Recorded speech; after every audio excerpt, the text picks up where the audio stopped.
జాతీయ సమగ్రత, దేశభక్తి జనసేనకు కీలకాంశమని జనసేన అధినేత పవన్ కళ్యాణ్ స్పష్టం చేశారు. జాతీయ సమగ్రత కోసం సేనా ప్రస్థానం పేరిట ఢిల్లీలో జనసేన నిర్వహిస్తున్న ఈ సమావేశంలో పవన్ కళ్యాణ్ పార్టీ నేతలు, శ్రేణులకు దిశానిర్దేశం చేశారు. జనసేన ప్రారంభించినప్పుడు దేశ శ్రేయస్సు తప్ప ఏ ఆలోచన లేదని పవన్ స్పష్టం చేశారు.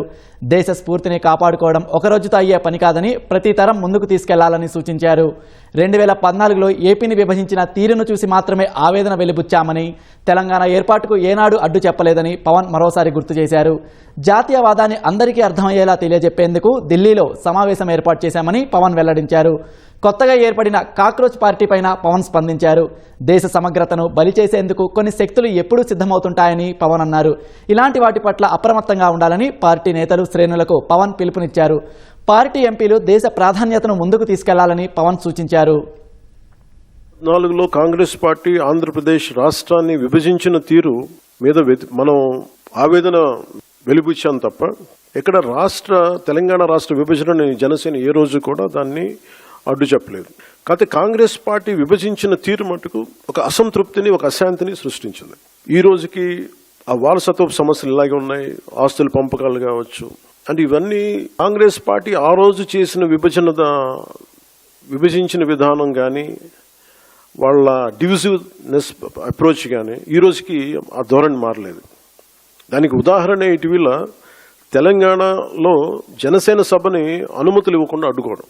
ఈ రోజు ఎజెండాలో ఇది ప్రధానాంశం కానప్పటికీ కూడా ప్రతిసారి ఒక్కొక్క రాజకీయ పార్టీ తమ సొంత రాజకీయ సరిహద్దులు పెట్టుకొని ఎలాంటి విభజనలు సృష్టిస్తారో చెప్పడానికి నేను దీన్ని ఒక ఉదాహరణగా చెప్తున్నాను. మీరు ఇండియా గేట్కి వెళ్తే ఈ దేశాన్ని ఏకతాటిపై ఉంచడానికి సైనికులు చేసిన త్యాగాలు మనకు అర్థమవుతాయి. ఒక సెంట్రల్ హాల్కి వెళ్తే 370కి పైగా న్యాయ నిపుణులు, విభజన సమయంలో దాదాపు 2 కోట్ల మంది ప్రజలు నిర్వాసితులయ్యారు. 18 నుండి 20 లక్షల మంది ప్రజలు ప్రాణాలు కోల్పోయారు. ఢిల్లీని తాకినప్పుడల్లా మనకి ఈ విషయాలని మనసులోకి, స్ఫురణలోకి వస్తాయి. ఈరోజు నేను ఎందుకు ఇక్కడ పెట్టానంటే జనసేన పార్టీలోని ప్రతి ఒక్క నాయకుడు, ప్రతి సభ్యుడు ఇది అర్థం చేసుకోవాలని ఇక్కడ నేను పెట్టాను. ప్రాంతీయతని విస్మరించని జాతీయవాదాన్ని అర్థం చేసుకోవాలంటే ఎక్కడో మనం కూర్చొని హైదరాబాద్, మంగళగిరి, ఢిల్లీ, ఆంధ్ర, తెలంగాణలో కాకుండా ఢిల్లీ రాజధాని కేంద్రంగా చేసుకుని మాట్లాడితే దాని గాఢత అందరికీ అర్థమవుతుంది, మన బాధ్యత కూడా తెలుస్తుందని ఈ సమావేశం తాలూకు ముఖ్య ఉద్దేశం.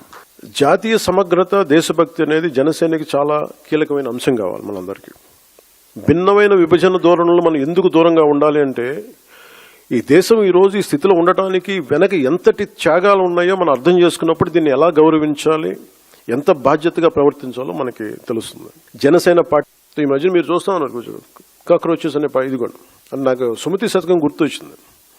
అంటే చాలా చిన్నగా కనిపించే క్రిమి కీటకాలు కూడా, చిన్న చీమలు కూడా ఒక బలవంతమైన సర్పాన్ని చంపేస్తాయి అన్నట్టుగా చిన్న చిన్న ఆలోచనలు ఇండివిజువల్ వ్యక్తులు వీళ్ళందరూ కూర్చొని మనకి సరైన దేశం తాలూకు గాఢతని కానీ, తీవ్రతని కానీ, దీని తాలూకు లోతుని అర్థం చేసుకోకపోతే చాలా డివిజివ్నెస్ యాటిట్యూడ్తో మాట్లాడి దేశం తాలూకు సమగ్రతని బలి చేసేయడానికి ఎప్పుడు శక్తులు సిద్ధంగా ఉంటాయి.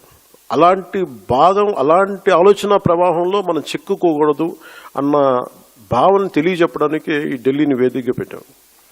అందుకని ఈ విభజనవాదాన్ని సృష్టిస్తున్నారు, లేదంటే ఇలాంటి పరిస్థితుల్లో మనం దాంట్లో భాగస్వామ్యం కాకూడదు, దాంట్లో మనం ఎంత ఎదురెడ్డి పోరాడాలని చెప్పడానికి దీని తాలూకు ముఖ్యాంశం.